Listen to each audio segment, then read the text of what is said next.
파리 앙상블 제14회 정기 연주회를 앞두고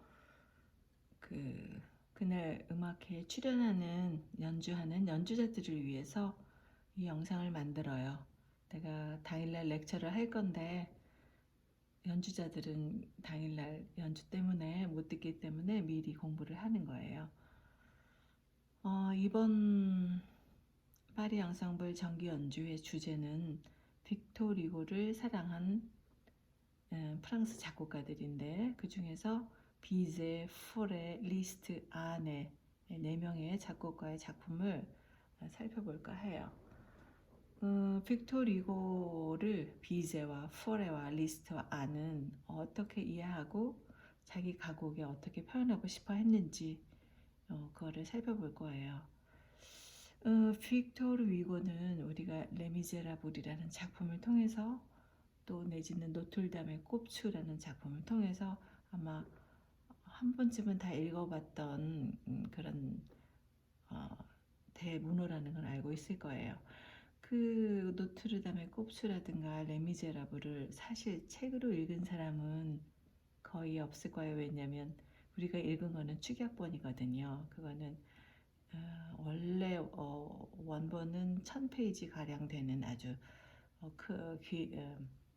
대작인데 나도 이번에 이 기회에 지금 노트르담 드 파리를 읽고 있는데 900페이지가 넘더라고요. 어릴 적에 분명히 읽었는데 그래서 이 말을 하는 이유는 위고를 이해한다는 거는 사실 굉장히 어렵다는 거.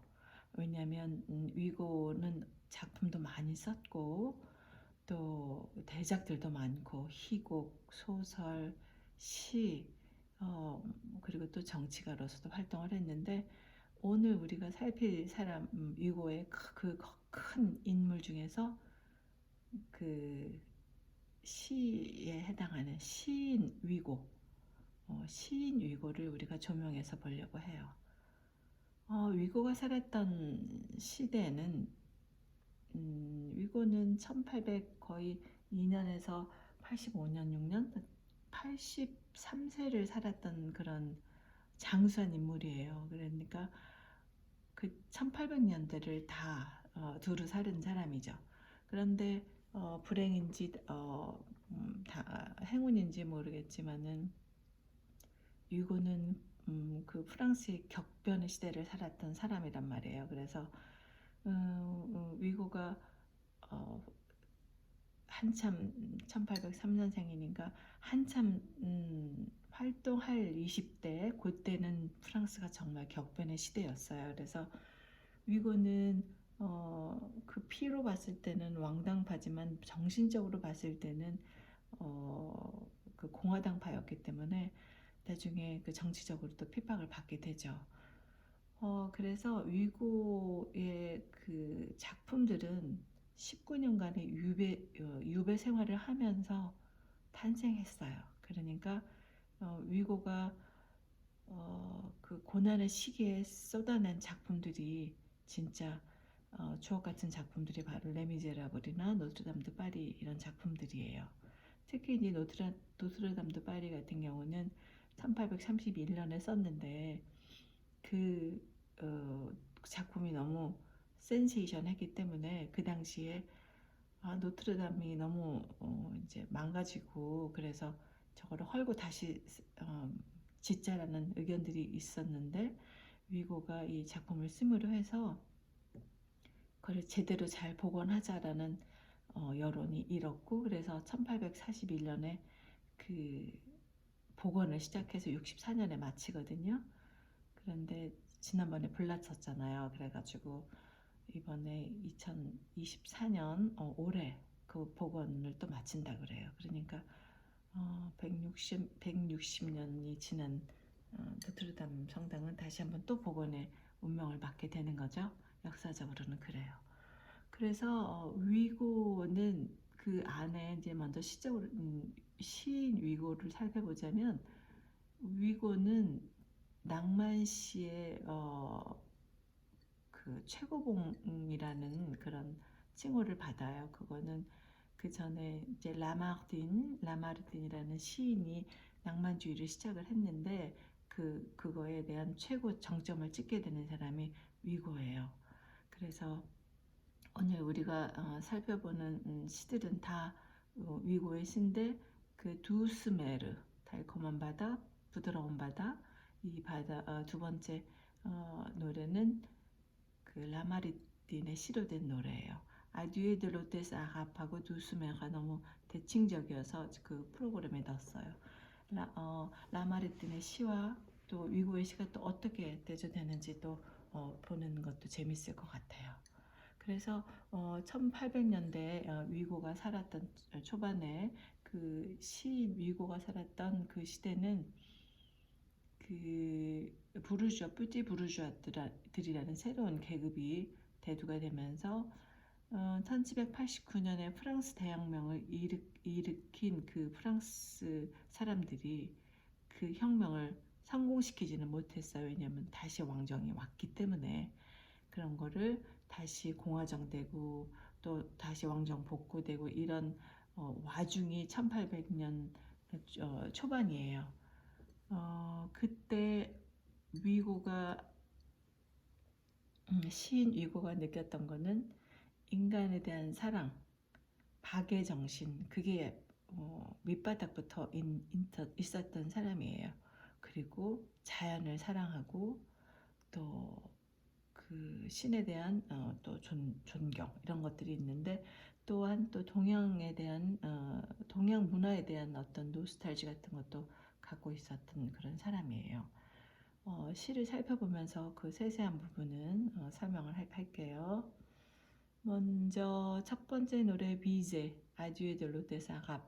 그래서 먼저 비제는 이 사람은 38년에 태어나서 75년에 죽었는데 36세까지밖에 못 살은 비운의 사람이에요. 그래서 비제 노래는 다 알다시피 비제는 까르멘의 작곡가잖아요. 그래서 오페라 작곡가로 있기를 더 좋아했던 사람이에요. 그래서 이 가곡들도 보면 그 프랑스 가곡을 라 멜로디라고 하잖아요. 멜로디 스타일이 아니고 그 전에 있었던 로망스 스타일인데 노래가 거의 오페라 아리아 같아요. 약간 그렇게 열정적인 게 늘 있어요. 그래서 비제는 거의 가곡을 120개 정도 작곡을 했는데 지금은 28개가 남아 있어요. 그런데 그 비제는 가곡들을 대개 1867년 이 즈음에 많이 작곡을 했거든요. 그때 수작들이 많아요.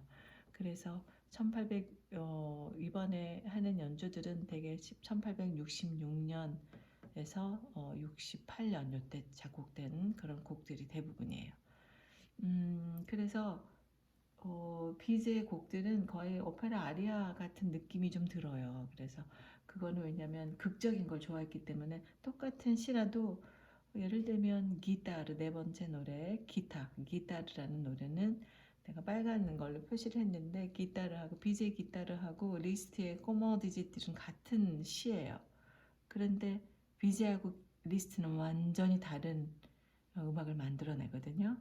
그리고 또 폴의 레브 다모르하고 쓰레던 샤르만 계정 또 같은 시인데 또 폴의 리스는 또 다르단 말이에요. 그거는 이제 비제가 갖고 있는 그런 극적인 부분이 그 가곡에 나타나기 때문에 그래서 예술성은 어떻게 보면 떨어지지만 그 노래하는 사람 입장에선 부를 게 좀 있어서 즐겁게 할 수 있는 그런 노래이기도 해요. 그래서 첫 번째 아듀에 들 로테스 아갑은 비제가 1866년에 작곡했는데 가장 성공적인 노래로 꼽히기도 해요. 이 노래가. 그래서 동양 그 비제와 위고가 여기서 서로 동양에 대한 동경이 있었는데 그 부분이 맞아 떨어진 그런 곡이에요. 그래서 이 아랍 여인이 내지는 동양의 아랍의 그런 동양의 여기서 프랑스 사람들이 말하는 동양은 우리 뭐 일본, 중국, 한국이 아니고 그 중동의 그쪽을 동양으로 봐요. 그 사람 머릿속에 있는 동양은. 그래서 이 아랍 여인의 이별이라는 이 노래는 이 행복한 땅에 당신을 붙잡아 둘 것은 없고 아무것도 안 하고 그저 듣기만 하는 여기는 꿈꾸는 이곳. 그러니까 되게 나른한 동네인 거예요. 나른한 이곳에서 아름다운 방랑자여 잘 가세요. 그러면서 이 말하는 이 여인의 그 깊은 슬픔이 느껴지는 그런 노래인데 이게 되게 캐스터네츠를 치면서 이렇게 춤을 추면서 노래할 것 같은 그런 리듬으로 만들었어요. 그래서 비제의 다운 정말 들으면 아 이게 비제가 작곡했겠구나 알 만한 그런 곡이에요. 그리고 주스메르는 아까 잠깐 얘기한 것처럼 라마리틴의 부드러운 서정시를 잘 표현한 그런 곡인데 물결 위의 작은 배에서 그 물결의 흔들림이 나의 영혼을 진정시킨다라는 시에다가 붙인 그런 곡이에요.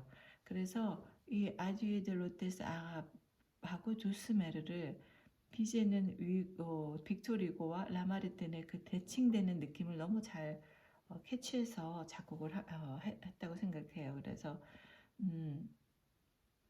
이 라마르틴이 항상 그 당시 위고하고 견주어지던 낭만주의 이 사람은 선구자인데 위고는 그렇게 마지막까지 국장으로 치러질 만큼 잘 죽었는데 라마르틴은 정치적으로 너무 실패하고 이러면서 말년을 너무 슬프게 보내다 죽었던 시인이에요. 그래서 항상 같이 라마르틴이 위고보다 조금 먼저 살았던 조금 앞선 시대의 사람이지만 항상 비교돼서 말이 되는 그런 시인인데 이 노래도 둘이 비교해서 들으면은 되게 좋을 것 같아요. 특히 이 라마르틴 시는 주로 산, 숲, 대자연 속에서 명상에 빠졌을 때의 감정을 노래하는 그런 시인이거든요. 그런데 여기서는 이제 바다에 물결의 작은 배에 띄워진 자기를 이렇게 빗대어서 표현한 그런 노래예요. 그 다음에 아프레 리베르 겨울이 지나고 난 후에 이 노래는 그냥 봄을 맞이하는 그런 노래예요. 목가적인 노래죠. 그래서 위고의 노래 중에 이런 시들이 되게 많아요. 위고의 시 중에. 그래서 가장 평온한 노래는 목동의 노래고 가장 즐거운 노래는 새들의 노래고 가장 매혹적인 노래는 사랑이다라고 하는 내용의 시인데 이거를 비제는 아주 단순한 형태로 AABA 형태로 안단테노지만 꾸아지 알레그레토로 하라고 돼 있는데 이 템포에서 그 비제가 갖고 있는 그 표현들이 그러니까 느린 템포보다 좀 빨리 가는 템포에서 비제가 갖고 있는 약간의 열정적인 그런 거를 느낄 수 있어요. 똑같은 목가적인 사랑이지만 그 다음에 기타르는 리스트의 꼬모디제티라고 아까 잠깐 얘기한 것처럼 같은 시인데 비제하고 리스트가 어쩜 이렇게 다른지 노래 들으면 깜짝 놀랄 만큼 정말 다르거든요. 이 내용은 이제 남자들이 그녀들에게 물어요. 어떻게 하면 좋은지. 우리가 위험에서 도망칠 때는 어떻게 해야 돼? 그러면 여자들은 뭐 그냥 뭐 빨리 가면 되지. 사랑의 묘약 없이 여인들을 매혹시키려면 어떻게? 그럼 사랑하면 되지. 이렇게 유머러스하게 표현한 거예요. 그게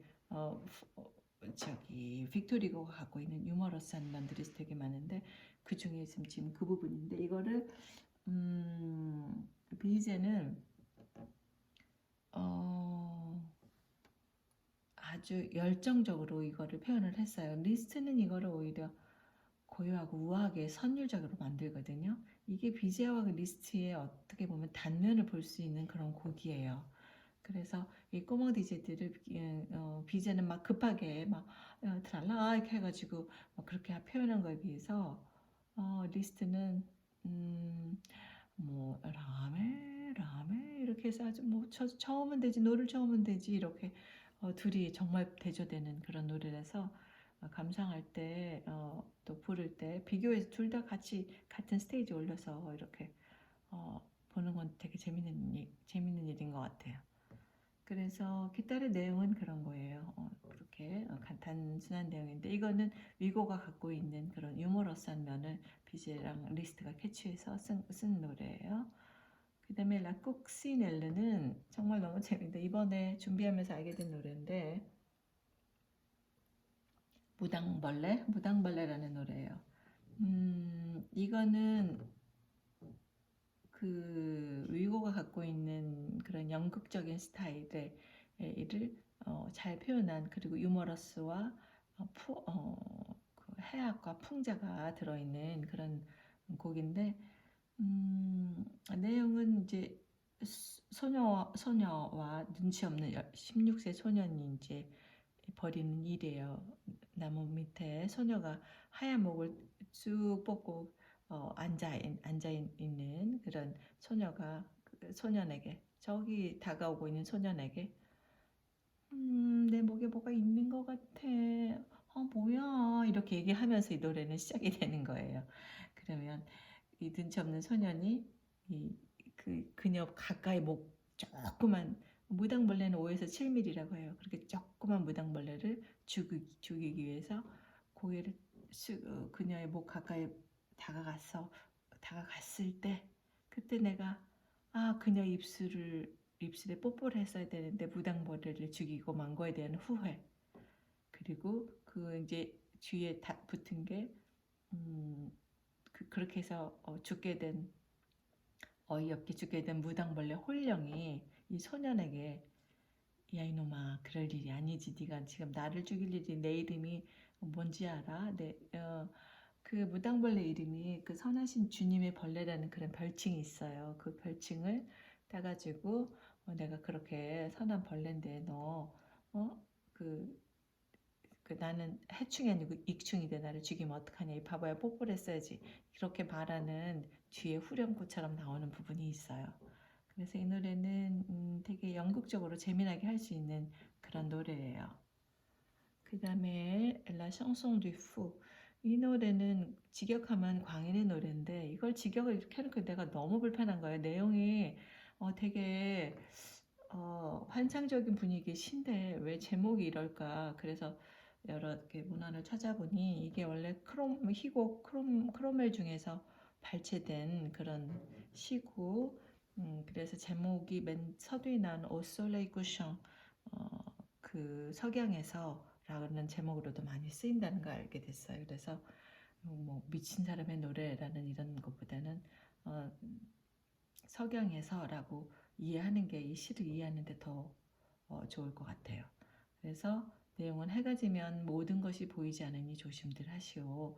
도둑들이 항상 뒤를 쫓고 있으니 해가 지면은 모든 것이 다 아무것도 안 보이고 다 덮어버리니 조심하시오. 숲의 요정들은 누군가 만나는 걸 두려워하고 대기의 요정들은 춤을 춘다 이런 내용이에요. 밤의 정막에 그 어둠 속에서 일어나는 작은 움직임들을 표현한 그런 시이거든요.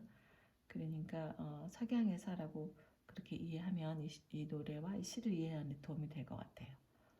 그 다음에 근데 이 노래는 이제 1868년에 직후 발표는 73년에 된 그런 노래인데 아까도 잠깐 얘기했지만 비제는 곡을 68년, 66, 68, 68년 이때 쓰고 그리고 75년에 죽었으니까 그 이후에 곡 쓸 일도 없었지만은 그 다음에 있었던 것들을 오페라는 오페라에 나오는 아리아를 발췌해서 73년 이후는 그거를 가곡해요. 그래서 이 사람 주로 오페라에 전념했던 그런 작곡가라는 거를 이해하면 좋을 것 같아요. 그 다음에 가브리엘 포레는 우리가 너무나 잘 알죠. 그래서 포레는 일단 이 사람의 성향은 이 작곡가를 한마디로 표현하면 촛불을 들고 복도를 가만히 걸어가는 사람이라는 표현을 썼어요. 어떤 해설가가. 그래서 포르는 되게 조심스럽고 남 얘기를 잘 들어주고 그리고 따뜻하고 그런 사람이었어요. 그래서 작품을 보면 알겠지만 그 포레 레퀴엠을 들으면 부활을 믿었던 포레의 모습을 우리가 이해할 수 있단 말이에요. 그래서 포레를 이해하려면 레퀴엠을 들으면 돼요. 그 레퀴엠에 그 포레의 성품이 다 들어있어요. 그래서 이제 포레는 우리가 많이 이 사람을 특징을 잡자면은 그 파리 음악원 출신이 아니에요. 파리 음악원 그 당대에는 파리 음악원이 유럽의 중심이었기 때문에 모든 음악가들이 다 거기 와서 공부를 하고 거기서 파리에서 활동을 하고 그랬었단 말이에요. 그런데 이에 비해서 포레는 리더마이어라는 학교에 다녔는데 그거는 이제 포레 아버지가 거기서 공부하기를 원했기 때문에 약간 종교적인 학교였기 때문에 거기 갔는데 거기에 다행히도 생상스가 있었어요. 생상스도 거기 선생으로 있었는데 이게 재능 있는 학생이 파리 음악원에 안 가고 그 학교에 온 거가 너무 행운이어서 포레랑 되게 잘 지내고 끝까지 풀의 뒤를 밀어주죠. 그래서 국립음악협회라는 거를 1871년에 만들게 되는데 이거는 이제 그 프랑스가 아까 초반에 얘기한 것처럼 1800년대 초반은 그렇게 왕정이 됐다가 공화정 됐다가 왕정 복고됐다가 다시 또 공화정 이렇게 50년간 그래서 보통 1870년에서 1770년 이 사이를 피의 100년이라고 얘기해요. 그래서 이 피의 100년 동안에 전반기에 그런 일이 있었으면 이제 1870년에는 어떤 일이냐면 보불 전쟁이 일어나잖아요. 비스마르크가 오랫동안 준비해가지고 프랑스를 쳐들어온단 말이에요. 근데 그때 프랑스는 왜냐면 독일이 1871년에 독일이라는 거를 중앙 집권이 되는 거잖아요. 그러니까 그 전에는 공국들이었단 말이에요. 그러니까 프랑스는 이길 수 있죠. 충분히 중앙 집권이라 힘을 쓰잖아요.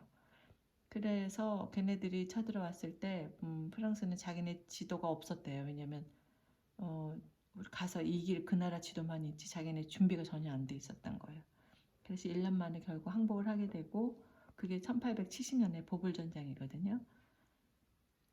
그 이후에 프랑스 음악가들이 1871년에 그러면 쟤네들이 왜 갑자기 세졌지? 뭐가 있나 보다. 그래서 연구를 하고 그리고 젊은 작곡가들에게 연주 기회를 좀 많이 주자. 이런 여러 가지 취지로 그 국립음악협회를 만드는 거예요. 그때 만들 때 듀파르크, 산상스, 그다음에 줄 마스네, 가브리엘 포레, 이제 세제르 프랑크가 거의 주목이고 제일 위에 어른이니까 이렇게 해서 그런 일을 할 때 포레가 꼼꼼하고 그러니까 이 일을 총무로 맡아가지고 일을 다 하죠. 그래서 이 사람들이 가서 그 이제 포레만 해도 바이마르에 가서 독일을 방문을 해요. 바이마르에 가서 리스트를 만나고 뮌헨에서 바그너의 음악을 듣게 되고 그래서 그 당시에 많은 음악가들이 이 당시 바그너와 같은 시대잖아요. 바그너의 음악을 영향을 다 받죠. 그러나 그거를 영향을 받아서 곡에 계속 갖고 있는 사람과 그거를 이런 게 있구나 하고 버린 사람들이 일로 나눌 수 있는데 포레는 버린 사람이죠. 당연히 취향이 안 맞으니까.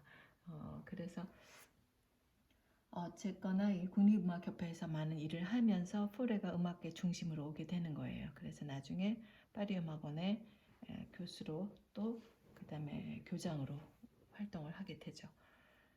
여기서 포레의 그 음악사에서 중요한 인물이 하나 있는데 이제 생선스 말고 그 야코네타 파운한 마리안느 가르시아라는 비아르도 마리안느 비아르도라는 여인이 있어요. 그 사람 뭐냐면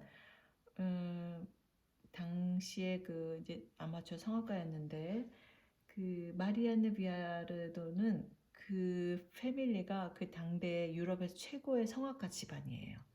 그 엄마 폴리느 가르시아, 폴리느 비아르도라고도 하죠. 어쨌거나 이 집안이 비아르도 집안이 당시에 최고의 그런 가르시아 집안이 그 최고의 그 성악가 집안이었어요. 그래서 그 그 테너, 소프라노, 메조 소프라노, 뭐 콘트랄트 해가지고 그 집안에 다 있었어요. 그래서 폴리네 가르시아는 포레나 그 당대의 모든 음악가들이 그 사람한테 곡을 헌정할 만큼 그런 패밀리인데 그 집 딸이에요, 마리안느가. 그러니까 포레가 초기에 작곡했던 작품들은 이 마리안느 영향이 있단 말이에요. 그러니까 이게 중요한 거예요. 그래서 그렇게 사귀었던 그 시대 그러니까 포레가 1집과 2집을 냈을 당시는 이 사람하고 교류하고 그 영향 하에 있던 시대예요. 그리고 이 마리안나하고 파원하고 조각가의 딸과 결혼하는데 그때가 1883년도예요. 그러니까 1883년, 그러니까 1870년, 그러니까 80년 요때가 클레르드 르이누가 작곡된 그 전후부터는 그 영향에서 벗어났다고 볼 수가 있어요. 그러니까 그 오늘 들을 노래 1집과 2집에 있는 이런 1집에 있는 이 노래들은 약간 이태리적인 그런 선율적인 그런 노래들이에요. 그 로망스 스타일이고 그런 노래라는 걸 기본에 이해하고 있어야 돼요.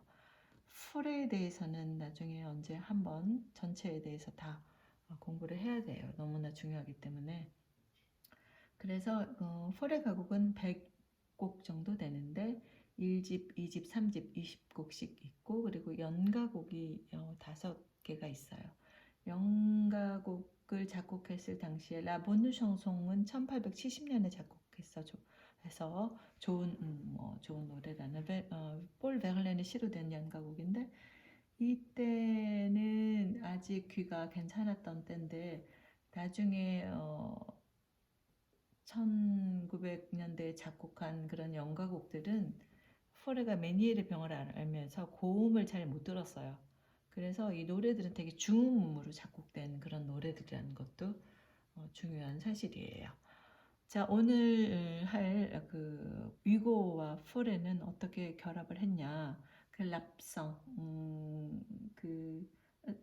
맨 처음에 사실 르파병 엘라플레르가 먼저예요. 첫 곡이에요. 1861년에 포레가 작곡한 첫 곡이 위고의 시로 된 건데 위고의 그 천진난만함이 그대로 꽃의 하소연이라 이게 꽃과 나비지만 꽃의 하소연이라고 볼 수 있는 노래예요. 그래서 르파병 엘라플레르 이 노래는 꽃이 나비에게 하소연하죠. 너 그렇게 왔다 갔다 하지 말고 너도 나처럼 뿌리를 내리든지 나한테 날개를 주든지 해라. 그런 내용의 그런 시인데 너무 사랑스러운 그런 시인데 또 포레가 이걸 너무 그 사랑스러움을 너무너무 아름답게 표현해서 저는 이 노래 참 좋아해요. 그 다음에 매는 5월인데 5월의 자연을 통해서 그대 가슴에 사랑을 꽃 피우게 하리라는 그런 자연에서 느끼는 사랑을 자연을 통해서 사랑을 표현한 그런 노래인데 이 시중에서 내가 좋아하는 표현은 지평선은 천상의 옷자락 아래 닿은 입술 이런 표현이 있어요. 지평선이 천상의 옷자락이 이렇게 하늘에서 뭔가 이렇게 떨어져 있는 그 옷자락에 닿는 입술이라는 그런 며칠 표현이 있는 그런 시예요. 이 노래도 아주 로망스 스타일로 된 사랑스러운 노래고 그리고 그 다음에 Dans le Reine d'une Nappe 이 노래 세 번째 노래인데 그 작곡 연도로 따지면 세 번째 노래인데 이 노래는 동화 같은 그런 장면이에요. 흑백 영화를 상상하면 돼요. 허물어가는 돌담 사이를 어린 소녀와 소년이 손잡고 달리면서 까르르 까르르 웃는 것 같은 그런 너랑 나랑 손을 잡고 여기를 이렇게 여기도 뽀뽀하고 저기도 뽀뽀하고 이런 그런 연애시예요. 동화 같은 연애시, 동화 같은 노래예요. 이거를 나는 폴의 위고가 갖고 있는 그 큰 거인이 조그맣게 쪼그리고 앉아서 예쁜 꽃을 이렇게 살펴보고 있는 듯한 그런 조심스럽고 다정스러운 거를 폴레가 정말 잘 표현했다고 생각해요. 그래서 Le Papillon et la Fleur mais dans la Reine du Nappe 이게 먼저 작곡됐고 그 이후에 레브 다무르 랍상 이렇게 작곡이 됐는데 레브 다무르는 이거는 이 실레탄 샤르망 가정이 리스트와 같은 시예요. 같은 시인데 곡을 또 다르게 표현한 건데 이 포레 레브다무르 로망스 스타일로 그렇게 표현했는데 이게 곡은 약간 슈만 스타일이에요. 독일 가곡 영향이 많이 있고 그러니까 이 당시는 내가 아까도 이게 이 당시는 지금 약간 초기란 말이에요. 그래서 로망 스타일로 돼 있고 이 랍상 이거는 독일 가곡 스타일이 많이 이때부터 시작해서 이때는 정말 포레답지 않은 이런 랍상은 그런 노래거든요. 그래서 위고가 위배 시절에 집을 그리하면서 쓴 시가 있고 여기는 사랑의 연애시인데 레브다무르는 뭐 사랑의 꿈으로 동지를 만들어서 너의 마음을 누이게 할래. 너 가는 갈걸음에 꽃길을 만들어 줄래? 이런 사랑 연애시예요. 그리고 랍상은 이제 가족애를 드러낸 그런 시를 포레가 약간 독일 가곡식으로 독일 가곡과 뒷바르크 가곡의 중간 어디쯤 이렇게 표현한 그런 노래예요. 그래서 포레 가곡 답지 않은 약간 독일 가곡 느낌이 들어요. 포레 가곡은 이 집에 끌려 들리는 달빛이라는 노래부터 그 스타일이 달라져요. 그거는 이제 폴 베를렌의 시에 의해서 그 리듬이 달라지면서 곡도 달라지는데 3집은 드디어 포레 스타일을 완성했다고 볼 수 있는 그런 곡들 20곡이 달려 있어요. 거기에 들어 있어요. 그래서 내가 생각한 위고와 포레는 그 사랑스러운 거인이 뒤꿈치 들고 살살 걸어가는 느낌, 그런 느낌의 곡들로 표현된 그런 위고의 시라고 생각해요. 그 다음에 리스트는 어떻게 이해하면 되냐면 리스트는 당대 아이돌이었어요. 그만큼 잘생겼기도 하고 연주도 잘하고 그래서 그 당시에 그 음악회 관객은 귀부인들이었단 말이에요. 그래서 귀부인들의 취향이 딱 맞는 그런 사람이었어요. 그래서 그 당시에는 음악회를 여러 사람 성악도 하고 피아노도 하고 바이올린도 이렇게 여러 다른 연주자들이 나와서 음악회를 주로 했는데 리스트는 워낙 팬층이 두껍다 보니 혼자서 다 하는 리사이트를 할 수 있게 된 리사이트를 연 최초의 음악가가 리스트예요. 그래서 그는 그렇게 사랑을 많이 받다 보니 연애 대장이었고 그리고 그래서 위고가 갖고 있는 그 연애 대장, 위고도 연애 대장이었거든요. 위고가 갖고 있는 연애 대장의 면모를 둘이 리스트하고 위고가 잘 만난 거예요. 그래서 리스트 가곡도 되게 재밌어요. 리스트는 사실 헝가리에서 태어났지만 그래서 헝가리 가면 리스트 음악원이 있잖아요. 그래서 헝가리 태어났지만 이 사람을 보통 유럽인이라고 얘기해요.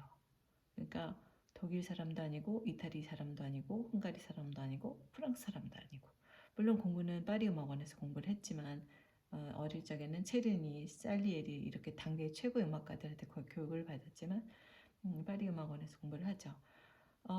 이 리스트가 유럽인이라는 거를 오늘 음악회를 통해서 보면 알 수 있어요. 어떤 거는 이태리 오페라 아리아 같고 어떤 거는 독일 노래 같고 이렇거든요. 그래서 원래는 리스트는 평생에 걸쳐서 80여 개의 가곡을 작곡을 해요. 그 중에 오늘 4개의 곡을 소개하는 거예요. 첫 번째 실레탄 샤르망 겨종 이거는 독일 가곡 스타일이에요. 그래서 아까 얘기한 레브다무르랑 같은 풀의 레브다무르랑 같은 시로 됐는데 이 폴에는 위에서부터 시작해 실레탄 샤르망 겨종 이렇게 시작하는 거예요. 그래서 리스트는 실레탄 샤르망 이렇게 아래부터 올라가면서 이 점점 올라가는 스타일로 돼 있는데 이것도 로망스 스타일로 돼 있어요. 그런데 약간 느낌이 폴에 갖고 있는 그런 그런 가비용보다는 조금 더 묵직한 느낌이 있어요. 그리고 오건슈도르는 리스트의 가장 유명한 노래죠. 그래서 이거는 약간 이태리 가곡 같아요. 벨리니 아리아 같아요. 노래하는 사람 입장에서는 벨리니 아리아 부르는 느낌이에요. 그래서 이게 정말 리스트가 이렇게 노래가 다르구나 하고 느낄 수 있는. 그 다음에 또 다른 노래 꼬멍 디제틸. 이 노래는 아까 비제의 노래에서 기타르랑 같은 시인데 기타르 비제가 표현한 기타르하고 꼬멍 디제틸은 완전히 다르단 말이에요. 어떻게 도망가지? 이럴 때 템포 변화로 긴장감과 여유를 아주 잘 능숙하게 표현한 그런 노래고, 그리고 Enfant si j'étais roi 이 노래는 독일 가곡이에요 완전히. 그래서 시는 아주 달콤한데 리스트는 아주 시는 enfant 여기는 아가야 이게 아니고 옛날에 무슨 그런 드라마 있죠 뭐 애기야 이렇게 불렀나요? 사랑하는 이여라는 뜻이에요.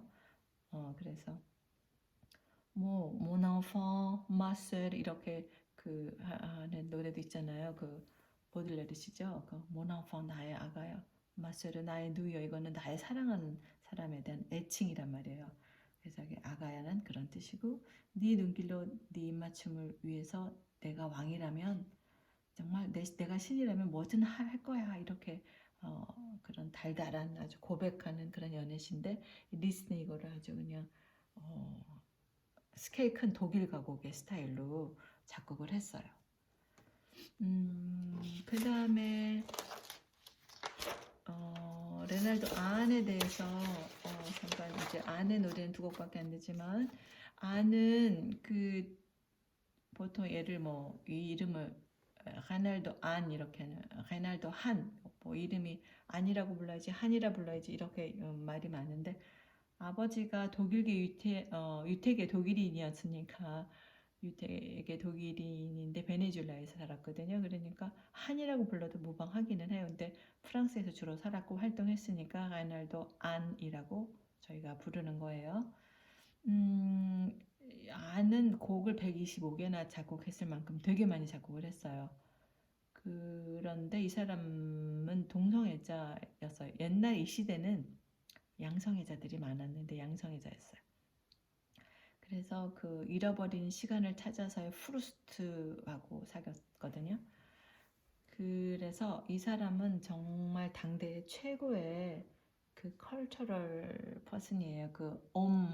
뀨띠베라고 얘기해 부르는 아주 문화적인 사람이라고 직역하면. 그런데 글도 잘 쓰고 노래도 잘 부르고 지휘도 잘하고 그래서 이 사람 직업은 작곡가, 비평가, 지휘자, 파리 오페라 극장장, 짤츠부르크 페스티벌 지휘자. 대단하죠. 그러니까 워낙 그런 좋은 집안에서 태어났고 어릴 적부터 음악에 뛰어난 재능을 보여줬던 그런 사람인데, 그래서 위고가 갖고 있었던 그런 천진스러운 사랑에 대한 그런 시를 안이 썼는데, 사실 시메 베르자베 데젤르는 이 노래는 정말 학생들이 맨 처음에 많이 부르는 노래예요. 왜냐하면 간단하기 때문에 학생들이 불어 노래를 잘 못할 때 많이 시켜요. 이거는 안이 13살 때 작곡한 노래예요. 그러니까 쉽겠죠 아무래도. 그래서 1절, 2절 이렇게 간단한 3절 이렇게 간단하게 된 노래인데 이거 달달한 연애대장 위고와 어린 시절에 안이 만나서 이 곡이 탄생된 거죠.